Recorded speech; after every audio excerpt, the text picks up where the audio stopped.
Estamos de vuelta aquí en Opinión 21. Le agradecemos su participación y pues también todos sus comentarios a través de las redes sociales. Quedamos en la conversación sobre el tema de la responsabilidad. Decía doctor Lin Mei que pues ella también se siente o se sintió responsable. ¿De quién es la responsabilidad ante una situación como estas? ¿De verdad también debemos culpar, debemos responsabilizar al paciente por confiar en una persona que no estaba certificada, en una persona que no estaba al 100% con las capacidades de hacer un procedimiento quirúrgico? Yo creo que actualmente con el acceso que se tiene pues a todo el historial de una persona, en este caso de algún médico, yo creo que sí es responsabilidad ya del paciente de investigar quién lo va a tratar.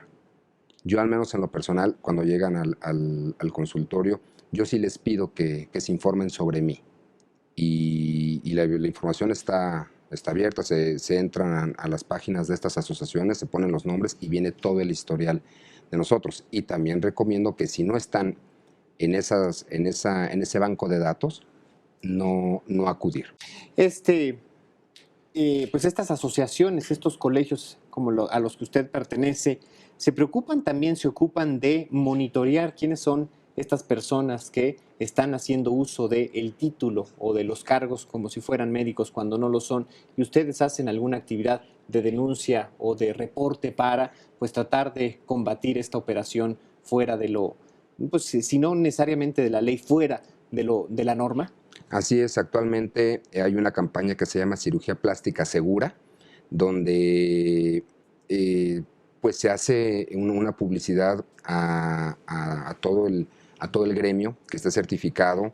Se proyectan pues los nombres, las direcciones de todos los médicos que pertenecemos ahí, y sí se hace mucho hincapié de las especialidades ajenas a la cirugía plástica que invaden nuestra especialidad. De los productos que no se deben de utilizar. No sé, se me ocurre un ejemplo. Nunca hay que poner algo que sea permanente, todo debe de ser temporal, con un efecto de 6 meses a un año nada más. Se hacen campañas sobre el uso de biopolímeros, por ejemplo, que es lo más dañino para los pacientes, que causan deformidades, que obstruyen el drenaje linfático, una serie de problemas. Entonces, constantemente, si no es que diario, la asociación en todas nuestras páginas que tenemos, se hacen flashazos de no esto, no aquello, no acudir con tales tipos de personas, debes de acudir con tal tipo de cirujano. Entonces, sí es una campaña muy fuerte. Anteriormente no se le daba esa importancia hasta que vimos el gran problema o el gran número de pacientes complicados que estaban acudiendo a nuestra consulta.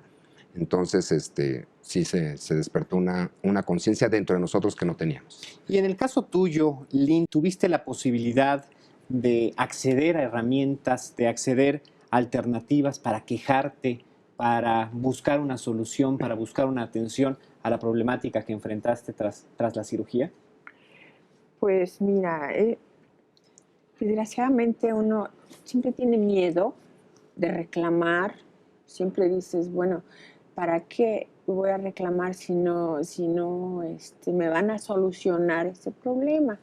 Entonces, lo que he hecho es ir a otro médico que me ayude, como es el doctor César Cruz, que me ha ayudado muchísimo porque me quitó mucho, no sé, qué me pusieron aceite, y gracias a eso, pues he ido mejorando, pero yo nunca he puesto una demanda en contra de gentes que me han perjudicado, pues porque dices, bueno, si yo fui la que lo fui a buscar, lógicamente que yo tengo la culpa por no informarme. Como te digo, fue hace 40 años, ahorita se estaba iniciando la cirugía plástica. Ahorita te digo, los cirujanos son muy buenos. En esa época no había tantos cirujanos plásticos buenos, ¿eh? ¿Hay forma de subsanar los problemas médicos que algunos procedimientos conllevan? Bueno, lo principal es, primero, determinar qué tipo de lesión es. En ocasiones sí se puede obtener una mejoría, desafortunadamente al 100% nada. Nunca. Nunca. De hecho, muchos de los cirujanos plásticos hemos determinado, llegado a la consigna de no atender los casos que se complicaron de alguien que no es cirujano plástico. Desafortunadamente, ¿quién es el afectado dentro de todo esto? El paciente. Claro. ¿No? Y el paciente después acude a alguien que puede resolver el problema. Pero es como comprar un boleto ajeno y es un boleto muy importante.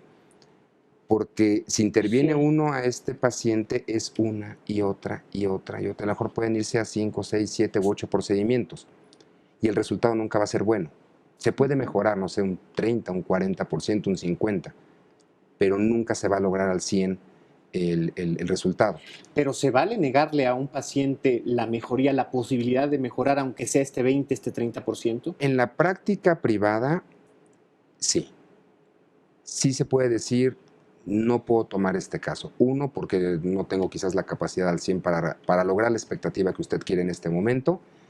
O cuando uno le dice al paciente, yo creo que podemos corregir un 20%, el paciente ya lo ve muy poco y solo dice no. Entonces, definitivamente ya es otro panorama muy, muy distinto. Ya las estructuras están muy lastimadas. Nosotros, sin hacerlo por intención, podemos lastimar más al momento de querer estar corrigiendo algo, porque ya cambió totalmente la estructura. La vascularidad, los tejidos ya son totalmente diferentes. Entonces, en ocasiones se puede hacer más daño que un beneficio queriendo arreglar algo. Entonces, por eso se debe de tomar con mucha mesura cuando uno decide atender a un paciente o que se le infiltró alguna sustancia, como dijo la señora Lin May, algún aceite, alguna cera, todas las cantidades de cosas que ponen actualmente, ¿no? Porque el resultado no va a ser bueno. No es reversible ya. Lynn, si tú como paciente buscaras la ayuda de un profesional y te la negara, y aunque te advirtiera que el 20 o el 30% de posibilidades de mejora es lo que se supone se obtendrá, pero te niega, ¿tú te sentirías cómo? Ya me ha pasado. Pues me siento mal, lógicamente, triste porque vas con la ilusión, como te digo, a que me arregle, que me suba el busto, que lo tengo duro, que no me satisface. Entonces, bueno, voy con un cirujano plástico ahí en la zona rosa y me dice, no se haga nada porque no va a quedar bien. Decíamos que, pues bueno, la responsabilidad es una palabra fundamental en el proceso de la cirugía plástica, tanto pues como paciente como médico. Se acerca el fin de este programa. Doctor, le pediría a usted que nos ayudara a enarbolar una reflexión final en torno sobre todo a esta idea, en torno a lo que hemos platicado el día de hoy. ¿Cómo debemos ver la cirugía plástica como pacientes? ¿Cómo debemos ver la cirugía plástica como médicos? Para pues, obtener finalmente los resultados que todos buscan, tanto médicos como quienes recurren a ellos. Yo creo que como pacientes debemos de ver la cirugía plástica como una opción para corregir algo con lo que no estamos a gusto. Alguna situación física, ¿por qué? Porque eso incrementa nuestra autoestima, mejora nuestro desempeño laboral, nuestras relaciones interpersonales, pero solamente es una opción, es un complemento del bienestar integral que tengo yo. La cirugía plástica no me va a arreglar mi vida, es simplemente un complemento para incrementar mis expectativas en las diferentes áreas de mi vida. Y como médico yo creo que es válido ser honestos, no por querer incrementar nuestro ingreso económico, lastimar a un paciente. Yo creo que eso no se vale. Yo creo que a nosotros nos recomienda nuestro trabajo. Y si vamos por la vida lastimando pacientes, pues sí, a lo mejor sí se incrementa, pero ¿a qué costo? ¿No? Entonces yo creo que el médico debe ser honesto y siempre decir de qué es capaz, hasta dónde puede llegar su trabajo y nosotros saber reconocer hasta dónde podemos llegar, aceptar nuestras limitaciones. Y Lynn, con base en tu experiencia, lo que hemos platicado, ¿cuál sería tu reflexión final? ¿Cuál sería tu conclusión para este programa? Pues yo pienso que las mujeres siempre tenemos que estar guapas y siempre tenemos que apoyarnos con ellos porque pues para eso estudiaron tanto. Y yo creo, le iba a hacer otra pregunta al doctor, que si se pueden operar los brazos, porque pues cuando uno cumple ya los 40 se empieza, aunque hagas ejercicio, ¿Se pueden operar los brazos? Sí, hay un procedimiento que es una braquiplastía, donde se Ajá. reposicionan todos los tejidos blandos Sí. para quitar justamente la flacidez de la piel. Se llama braquiplastía.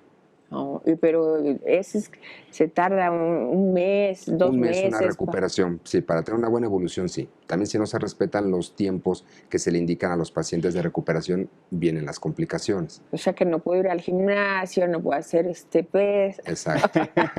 No, yo pienso que sí, que se operen, que vayan con un buen médico, si lo necesitan, si quieren, pero pues ahorita hay muchos médicos muy buenos como el doctor, entonces Gracias, señora. hay que arreglarnos, no podemos andar feas las mujeres, ¿eh?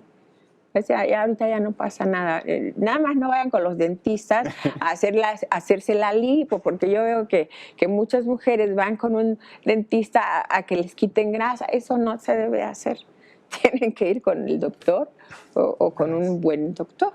Doctor, reitéranos, por favor, ¿cuáles son los medios, cuáles son las instituciones a las que podemos nosotros como pacientes recurrir para asegurarnos de que un médico está certificado y de que quien nos va a operar, quien va a intervenir nuestro cuerpo, pues cuenta con las licencias y con los permisos y también con los aprendizajes indispensables para realizarlos? Ok, bueno, son básicamente 2 páginas. Esto lo puedo consultar tanto en el Distrito Federal o en la Ciudad de México como en el interior de la República.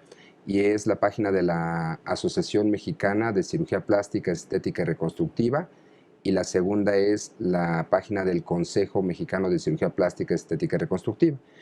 Ingresan el nombre del paciente, del médico que les interesa que los atienda y vienen todos sus datos. Si no aparece el nombre en ninguna de estas 2 páginas, es que no está certificado y que no está actualizado actualmente.